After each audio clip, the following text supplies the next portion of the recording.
Welcome back, Sebastian here. So today, in light of Charles Leclerc's contract extension with Ferrari that will take him into the next decade, today I wanted to analyze Charles Leclerc's Ferrari career.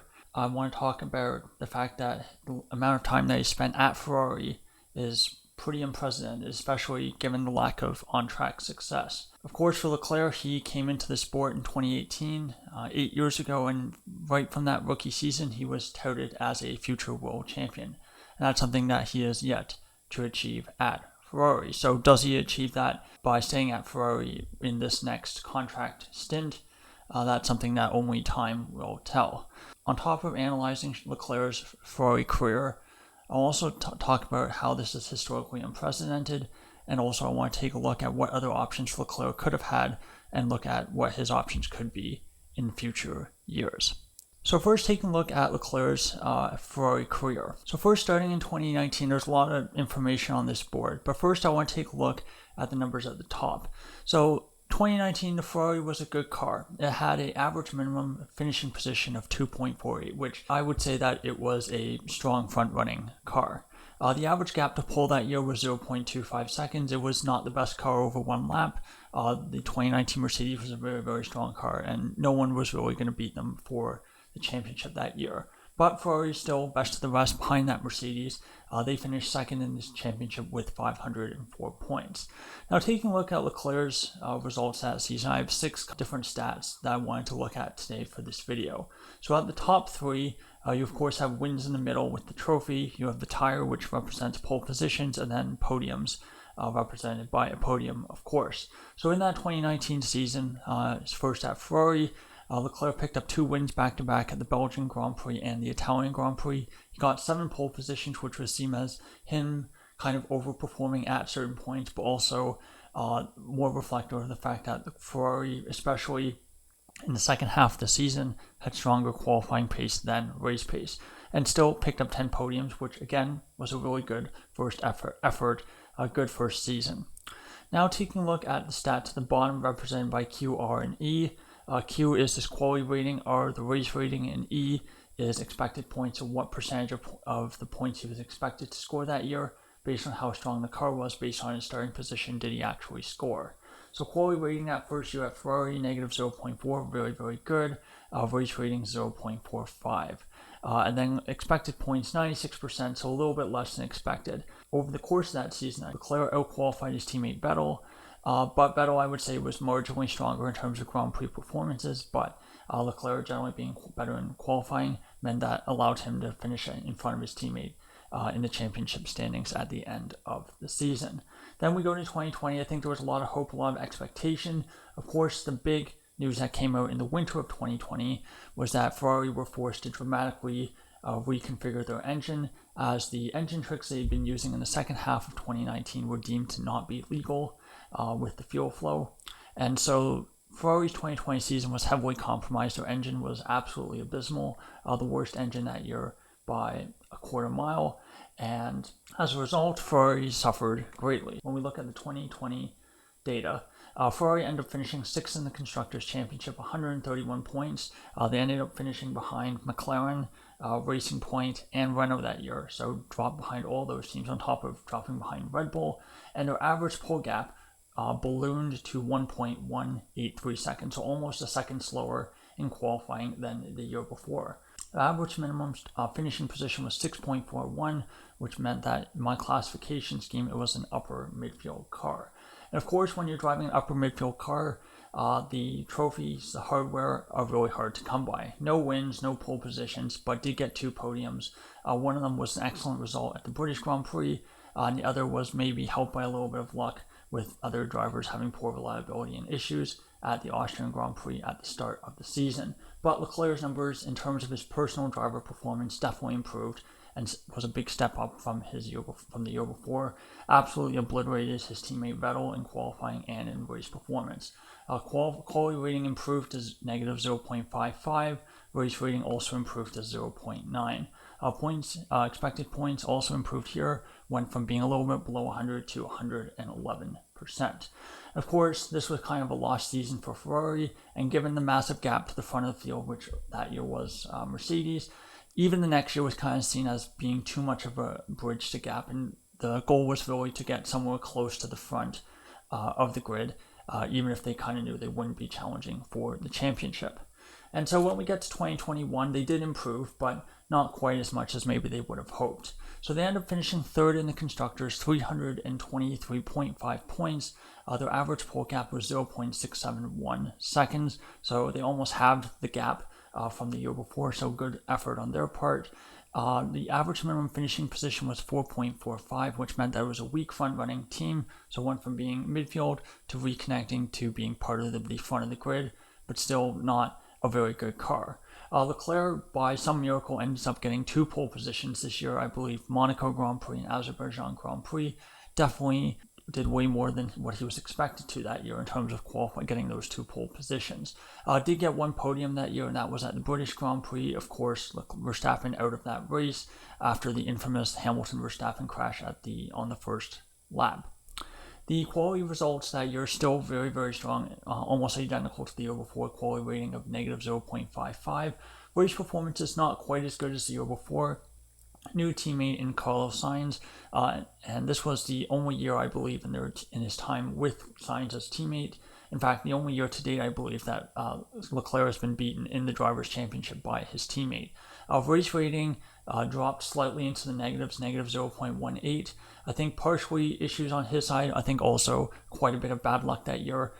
Races like Hungary, where he got torpedoed out of the race by Lance Stroll, also would have negatively contributed to that race rating.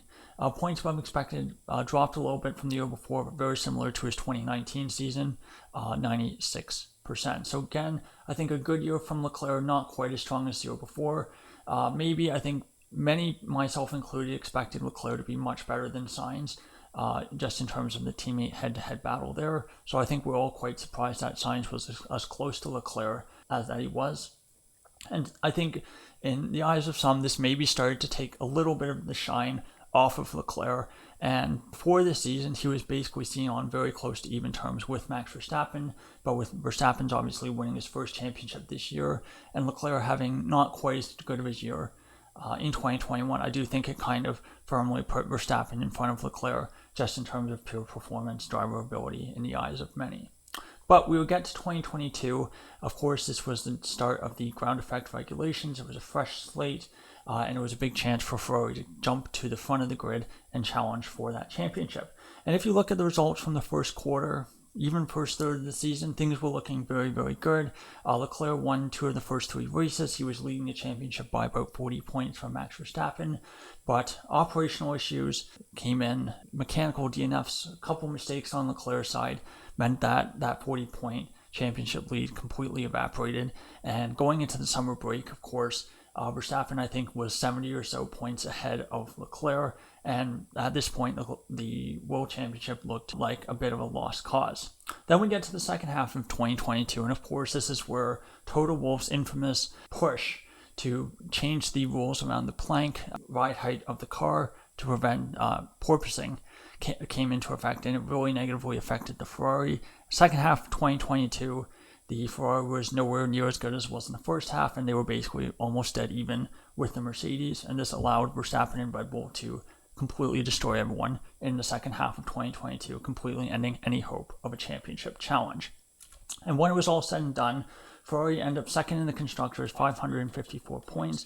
The qualifying results were very, very good, and the one-lap speed, even after the technical directive in the second half of the year, was still pretty strong. They ended up with an average pole gap of 0.094 seconds, which in normal circumstances would mean that you're the best car in qualifying and you should be the best car in the races. But unfortunately, through a combination of operational errors, a couple driver errors, and then the issues with tire wear that showed up in the second half of the year, it meant that they were not able to convert a car that was very, very strong in one-lap pace into a car that could compete for the championship, and also going up against Max Verstappen in a car that's about the same and then was slightly quicker in the second half of the season is a very, very tall order. But overall for the season as a whole, average minimum finishing position of 2.36, which means that it's not quite a championship challenger, but is still a strong front runner. Now for Leclerc's stats for this year, 3 wins, 9 pole positions. Again, another season where he has a lot more poles than wins. Part of this was the characteristics of the Ferrari. Part of this was going up against Max Verstappen, and some of this was also just really poor luck with mechanical reliability. Lost wins from pole position in Spain, a guaranteed one in Spain, and then maybe a win in Baku as well. And that ends up with 11 podiums, and I believe finished second in the championship that year, but miles behind Verstappen, who of course was winning his second world championship. In terms of his performance stats, quality rating negative 0.6, so again a bit of an improvement, and still solidifying his place at this point in time as the best qualifier in F1. Race rating, however, did slip a little bit from, well, it was improvement from 2021, but it was still a little bit worse than his numbers from 2020. Race rating was 0.55 for the whole season, with an expected points a score of 106%. And of course, after the second half of 2022, there was a change in leadership at Ferrari. Binotto was now out, and someone who is seen as a close, confident ally of Charles Leclerc and Fred Vasseur was brought into the team. Of course, last time Ferrari had lots of success with Michael Schumacher. They also had a French team principal in Jean Todt. So bringing in another French team principal in Fred Vasseur was kind of seen as a new renewal, building the leadership team that Ferrari needed to win a drivers' championship. And so coming into 2023, I think there was some hope, but there was also some trepidation. The changes that had been made in the second half of the season in 2022 had compromised Ferrari's design plans for 2023, and so they ended up with coming into that season on the back foot because the car that they had initially designed for 2023 was designed before that technical directive had been brought in. Ferrari had to make compromises with the car, and that meant that the 2023 car was not quite as good as they wish it could have been. And that, combined with Red Bull having an absolutely dominant 2023 season, means that any hope of a championship is completely non-existent from the get-go. And when we look at the stats for Ferrari for that season, they finished third in the championship, 406 points, average pole gap of 2.3 tenths of a second, so not terrible in terms of qualifying pace, but still not where they need to be in terms of race pace to challenge for the championship. Their average minimum finishing position, 3.82, which means that is classified as a front runner. For Leclerc, 5 pole positions, no wins, and 6 podiums. It was almost impossible for anyone to win a race that season who wasn't Max Verstappen. And so again, the pole to win ratio doesn't look very good, but the Ferrari was close on some tracks to Verstappen and Red Bull in qualifying, but just the race pace was just not quite there. In terms of his personal performance, again, qualifying exceptional, quality rating of negative 0.62, race rating similar to the year before, 0.52, but not quite in the upper echelon, competing with basically Verstappen's level.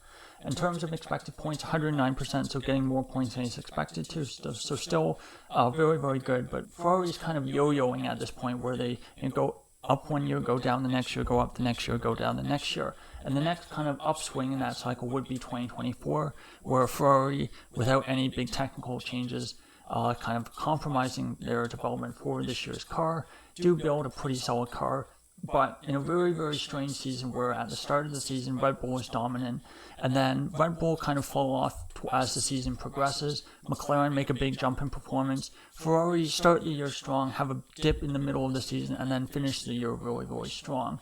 And so in the end, not quite consistent enough to challenge for a championship in 2024 in the drivers, but they did take the fight in the Constructors' Championship all the way down to the last race of the season, in what was a bit of a nail-biting finish for the Constructors' Championship battle crown between McLaren and Ferrari. So in the end, Ferrari ended up second in the Constructors that year, 652 points, so a big improvement from 2023. An average pole gap of 0.339 seconds, so their one-lap pace actually got worse compared to 2023, but the race pace was much, much stronger. And for the car as a whole, average minimum finishing position, 2.46, a strong front runner, so still not quite in that bracket where you want to be competing for a driver's championship. 3 wins that year, 3 poles, and this was the first season where for Leclerc, the pole-to-win ratio is much closer to 1-to-1, and I think that is more indicative of the fact that Leclerc, while he's still an excellent qualifier, the car was not quite the best car in qualifying for most tracks, but the race performance was much, much stronger. So this was almost the opposite of your 2019, your 2022 Ferrari, which was exceptional in qualifying and not great in race trim. 11 podiums, which is the most he's ever gotten in one season. I believe he finished third in the championship that year, not far behind Lando Norris, but still quite far behind championship winner Max Verstappen. Quality rating negative 0.48, not quite as good as his previous years. Race rating, though, was a new personal best, 1.05, and was pretty close to that top echelon behind Max Verstappen. Expected points also very good, 111%. And the hope was for Leclerc and Ferrari that this jump forward from 2023 to 2024, and the fact that you ended 2024 with McLaren, Ferrari, Mercedes, Red Bull all being very, very close in performance, that perhaps Ferrari would be the one to take that big leap forward into 2025, or that you would have a potential four-way title fight where you would hope that Leclerc would come out on top. Unfortunately for Ferrari and for Leclerc, more issues in development in the winter meant that did not happen. For this year, the issue was that the rear of the car, the plank, had some fundamental flaws, and that meant that the Ferrari had to raise the car, and they had to rely on Leclerc lifting and coasting quite a bit throughout the season in order to not get the car disqualified. After, of course, they were disqualified in the second race of the season because of the plank wear on Leclerc's, or I believe they were disqualified for plank wear on Hamilton's car, and I believe an unrelated issue on Leclerc's car. So they dropped back quite a bit from 2024, and in 2025, they're fourth in the constructors behind McLaren, Red Bull, and Mercedes, 398 points with an average pole gap of 0.5 seconds, and in a year where the field spread was very, very small, the slowest team, I believe Alpine, was about 1.1 seconds off of pole on average, and so they were basically in touching distance with the front of the midfield, and that meant their life was much more difficult than it had been in years before, even when you had a pole gap in a similar margin. Their average minimum finishing position, 4.21, a weak front runner, as I would classify it. And when you look at the stats in terms of trophies, again, not a lot here for Leclerc. He did get one pole position, the 2025 Hungarian Grand Prix, seen as a bit of a miracle result. No wins, of course. Verstappen and the two McLarens got the vast majority of those wins, but did get 2 podiums total in the 2025 season. But when you look at performance stats, again, excellent for Leclerc this year, even with a new teammate, Lewis Hamilton, coming into the team, replacing Carlos Sainz. Quality rating, negative 0.58, race rating 1.1, which I believe was his best ever, and again, a slight improvement on the year before, and expected points result of 113%, which again, I believe is also another personal best. So you can see every year has kind of been a bit of a yo-yo effect for Leclerc, where some years are good, some years are bad, but generally they're consistently in this bracket where they're not quite in a position where they can challenge for a championship. Now, moving on to the next part of this analysis, I'll talk about how Leclerc's time at Ferrari is pretty unique, especially when compared to other number one drivers that Ferrari has hired over the last 30, 40 years or so. Of course, when you look at this graph, it's cumulative wins at Ferrari, where you have each season that each driver was in Ferrari as lead driver. That's why Kimi Räikkönen's is only 3 seasons and doesn't include a second stint, and of course the number of wins at the team. Of course, all the drivers look pretty similar with one big exception, and that is, of course, Michael Schumacher. Since 1979, with the exception of Kimi Räikkönen's 1 win in 2007, Michael Schumacher is the only driver who's been able to bring this team to real success on a consistent basis. When you look at Leclerc's data, when you look at the wins that he's gotten over his time at Ferrari, it's not looking so good. Even when compared to drivers like Vettel, Alonso, whose tallies are actually pretty similar. Vettel, 6 seasons at Ferrari, he ended up with 14 wins. Alonso, 5 seasons at Ferrari, and a little bit less than that, I want to say 11 wins at Ferrari. And still, Leclerc sitting on 8 wins after 8 seasons shows how he's still well behind their totals, despite the fact that he has 2 more seasons. Of course, he's not quite in John Alesi territory, where Alesi only picked up 1 win at Ferrari in 5 years, and that was, of course, the last year before he was kind of pushed out to make way for Schumacher. And it does show that especially in the case of Alain Prost, who basically retired after 1991, and Fernando Alonso, they've really lost patience with the team and have gone on to greener pastures. Of course, for Vettel, his time at Ferrari really the end of his time at Ferrari really coincided with a downturn in his performance, and so I think Ferrari realistically made the right decision letting him go, bringing in Sainz, even though it was kind of seen as a bit harsh at the time. Similarly with Raikkonen, performed relatively well 2007, but was basically paid to not drive, so the team could bring in Alonso, who they felt was an upgrade. I think most people would objectively say was a bit of an upgrade at that point in their careers.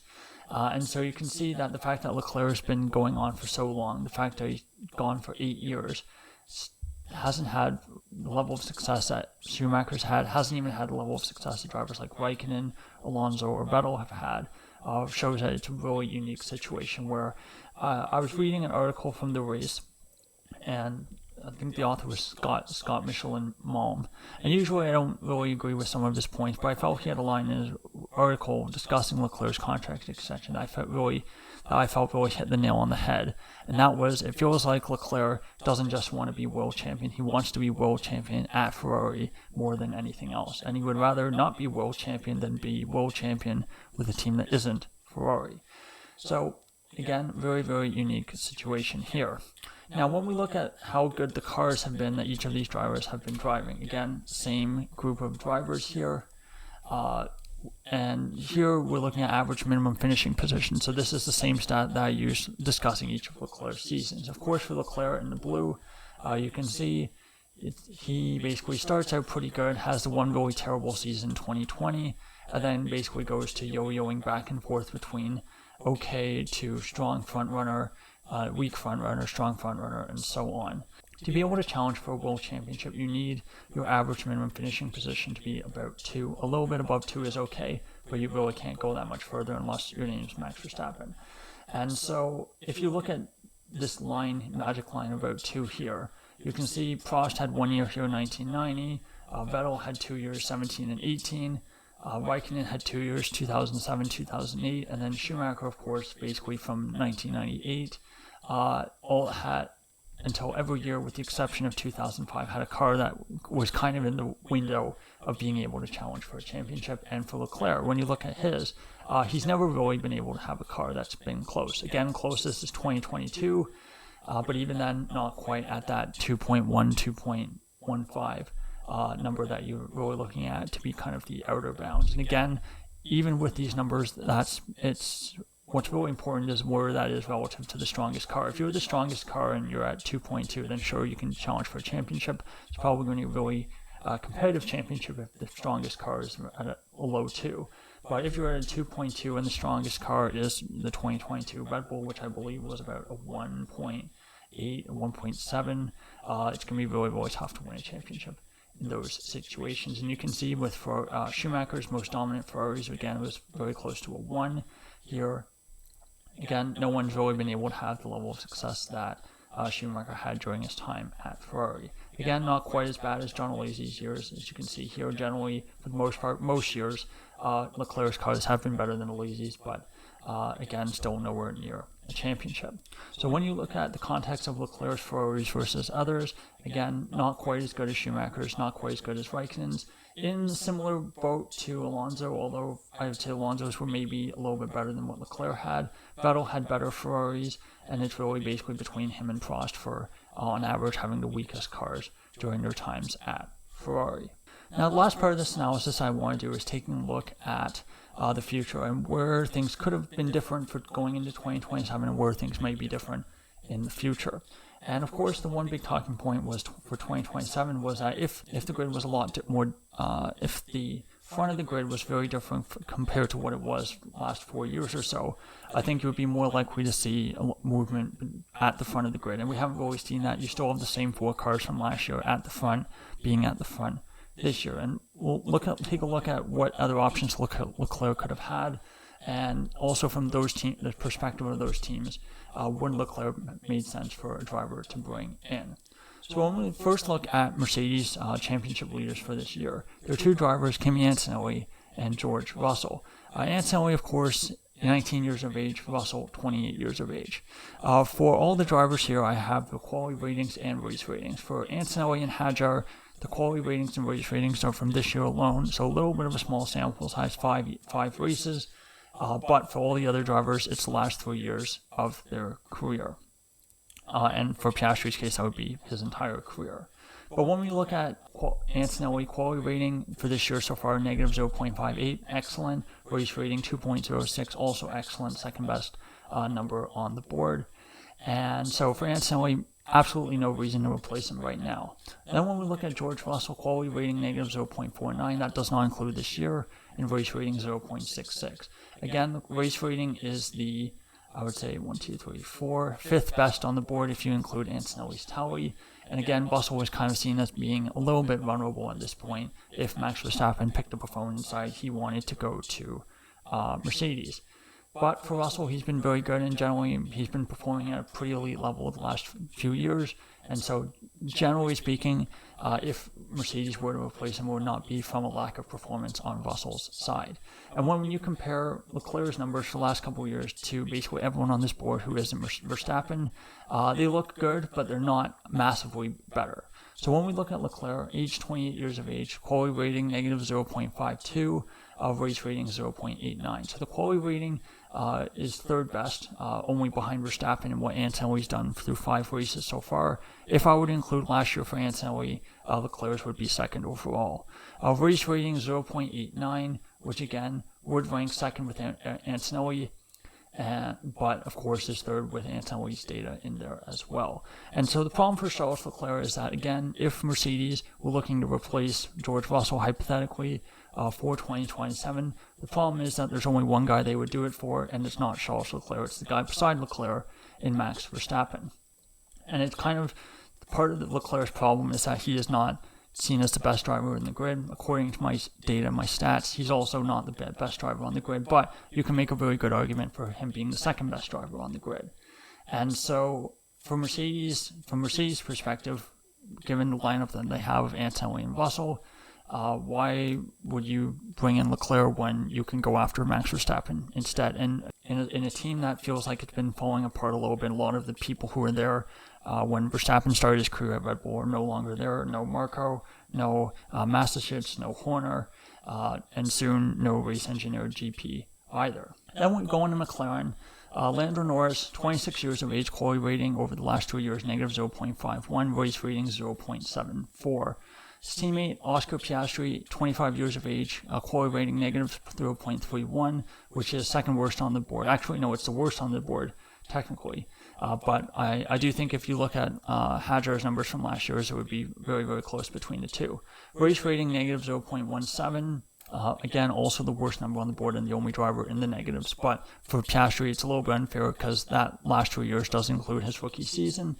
For Norris, I think he's in a very comfortable position. He's pretty clearly, even if performance-wise, Norris and Piastri have been very close the last couple of years. I think in the eyes of the people in charge of McLaren, Norris is their number one driver. Norris has obviously been there his entire career. He's very comfortable, and as long as McLaren are performing relatively well, I don't think Norris really has any desire to go elsewhere. Now for Piastri, this is where things get a little bit complicated. The McLaren has been a very good car during the time he's been here. I did a video, I believe, last summer where I looked at the average, basically how strong each driver's cars have been over their career, and I think Piastri was second or third. So I think he's been, pretty lucky that he's been able to drive such strong McLarens over his relatively short F1 career. And I do think Piastri is in a bit of an interesting situation where it's pretty clear that even if he's very close to Norris in terms of performance, maybe missing a little bit of the last, half a tenth of a second to Norris in quality pace, it does kind of feel like he's never going to be the number one driver there while Norris is still there.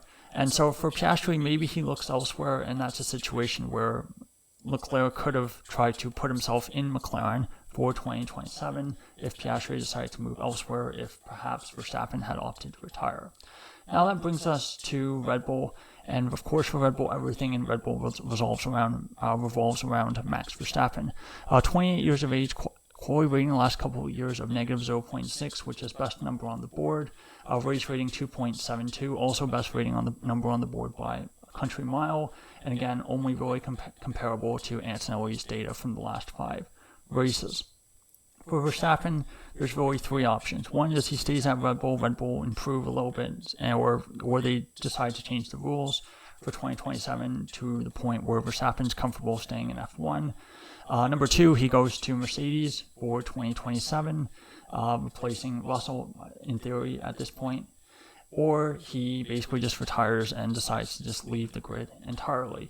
If that were to happen, Leclerc could have been an option for them, but based on the rumors that have been coming out, it does feel like if that were to happen with Verstappen, Red Bull would be more likely to target Piastri than Leclerc, probably partially because they knew Leclerc kind of had a contract for next year, and also because it does, I think other teams get the sense as well that Leclerc is like super attached to Ferrari, and it would be much more difficult to convince him to come to Red Bull than it would be for Piastri, who is already kind of in a bit of a tense situation with not necessarily Norris, but with McLaren's leadership, and would probably be pretty content to go to another front-running team to be the number 1 driver.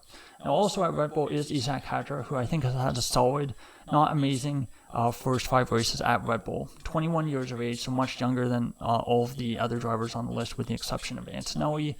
Quality rating so far this year, negative 0.5, very, very good, and very much in the same ballpark as Russell, Norris, and Leclerc so far this year. Of course, small sample size, that could easily change and get worse as the season goes along. Race rating so far through 5 races, 0.13, so a little bit better than average.